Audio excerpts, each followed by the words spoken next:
मैं गांधी की तरह इस कानून को फाड़ता हूं। ये अनकॉन्स्टिट्यूशनल है सर। संसद का कानून है, सबको स्वीकार करना पड़ेगा। सर बेट द्वारका के 2 द्वीपों पर दावा ठोक दिया है। क्या भगवान कृष्ण से पहले इस्लाम धर्म आ गया था? क्या भगवान कृष्ण से पहले इस्लाम धर्म आ गया था? भारतीय जनता पार्टी के अंदर मुकाबला चल रहा है कि खराब हिंदू कौन बड़ा है।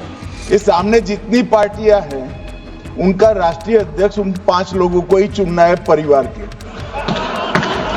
हमें माननीय अध्यक्ष जी करोड़ों सदस्यों में से 12-13 करोड़ सदस्य प्रक्रिया कर चुनना है तो देर लगती है। आपके यहाँ जरा भी देर नहीं लगेगी। मैं कह देता हूं अभी 25 साल तक आप अध्यक्ष हो जाओ, नहीं बदल सकता। कुछ हफ्ते पहले देश में विभिन्न जगहों में लोगों ने ईद की शुभकामनाएं एक दूसरे को दी। और क्या आपको पता है कहां इनकी डबल इंजन की सरकार ने लोगों को रास्ते पे ईद का नमाज भी पढ़ने नहीं दिया। और ये बात करेंगे वही लोग हैं जिन्होंने कहा था कि सिटीजनशिप अमेंडमेंट बिल पास होकर एक्ट बन जाएगा तो मुसलमानों का हक छिन जाएगा, उनका नागरिकता खत्म हो जाएगा। आज सीए लागू हो गया। बताइए किसी मुसलमान का अधिकार छीना है? किसी मुसलमान का नागरिकता छीना है? बताइए। तू हिंदू बनेगा ना मुसलमान बनेगा, इंसान की औलाद है, इंसान बनेगा। कांग्रेस जैसी कमिटियां नहीं, हमारी लोकतांत्रिक कमिटी है मान्यवर, जो दिमाग चलाती है।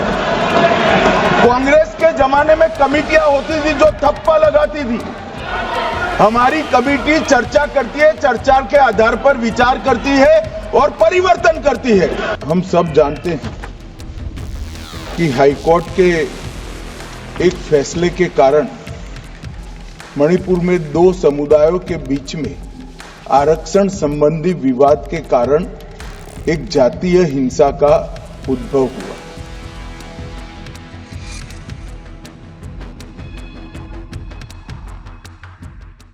मैं आपको बताना चाह रहा हूं स्पीकर साहब, ये बिल का मकसद सिर्फ मुसलमानों को जलील और रुस्वा करना है, मुसलमानों को दूसरे दर्जे का शहरी बनाने का इनका मकसद है। सर अगर आप हिस्ट्री को पढ़ेंगे तो महात्मा गांधी उस वक्त के व्हाइट अफ्रीका में सफेद फॉर्म अफ्रीका के कानून को महात्मा गांधी ने कहा था कि ये मेरा कॉन्शियंस इसको मानता नहीं है, मैं इस कानून को कबूल नहीं करता हूं। तो महात्मा गांधी ने क्या किया, उन्होंने उस कानून को फाड़ दिया। तो मैं गांधी की तरह इस कानून को फाड़ता हूं। ये अनकॉन्स्टिट्यूशनल है सर। इस देश में झगड़े पैदा करने का काम बीजेपी करना चाहती है मस्जिद और मंदिर के नाम पर। इसीलिए मैं इसका कंडेम करता हूं और मैं आपसे गुजारिश करता हूं कि मैंने अपने 10 अमेंडमेंट दी हैं, आप इसको कबूल करिए सर, मुझे बोलने का मौका दीजिए और उस पर डिवीजन का मैं डिमांड भी करूंगा। Thank you sir.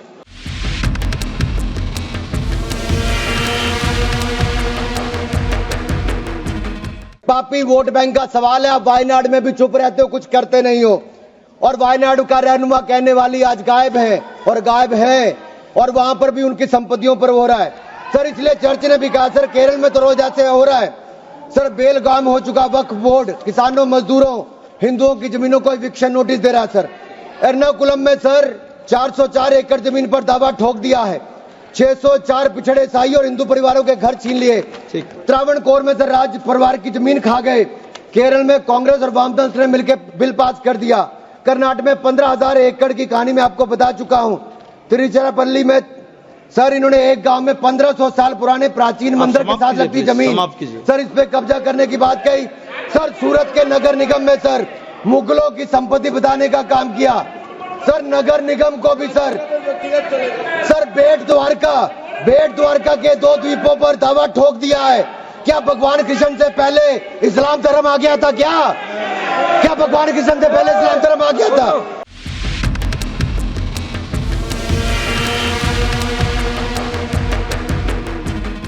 अध्यक्ष महोदय, मैं कहना चाहता हूं, ये जो बिल लाया जा रहा है, भारतीय जनता पार्टी में एक मुकाबला चल रहा है।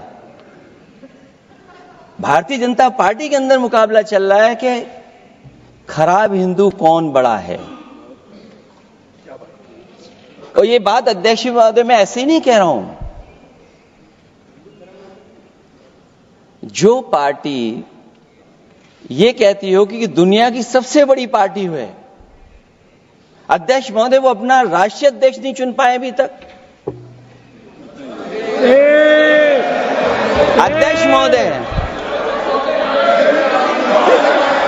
अध्यक्ष महोदय भारतीय जनता पार्टी क्या है?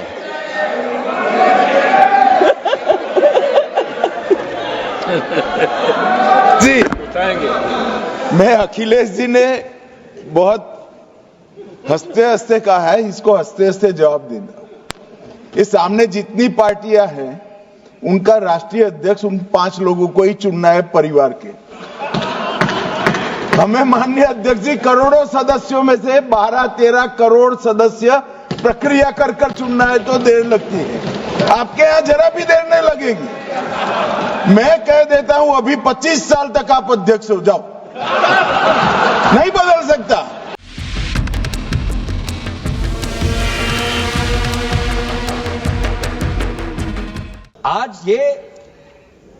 आज माइनॉरिटी कम्युनिटीज के प्रति अपनी संवेदना जता रहे हैं।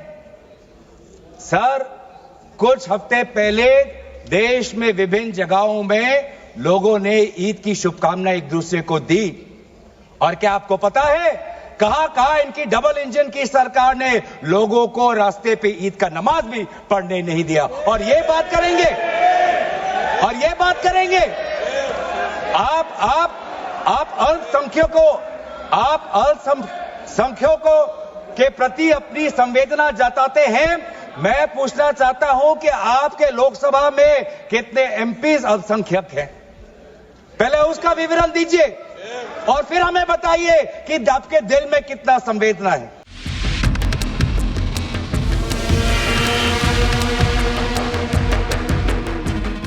On behalf of All India Trinamool Congress, under the leadership of the Mamata Banerjee, I strongly oppose the bill in entirety. Madam, the spirit of my speech is, तू हिंदू बनेगा ना मुसलमान बनेगा, इंसान की औलाद है, इंसान बनेगा. Madam, the Waqf is an institution for religious and charitable purpose. The Muslim have constitutional right to manage its own affairs in the matter of religion because Waqf property belongs to Allah.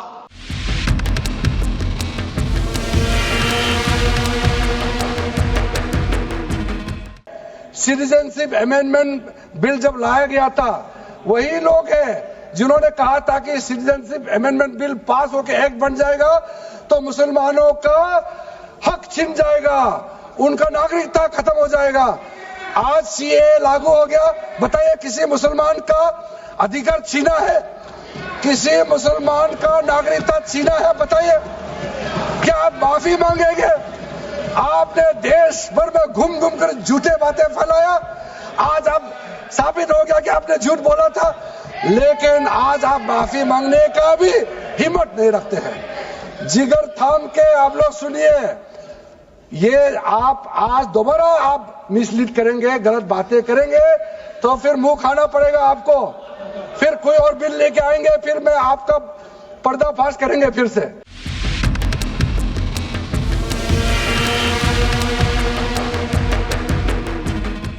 माननीय गृह मंत्री जी बोलेंगे।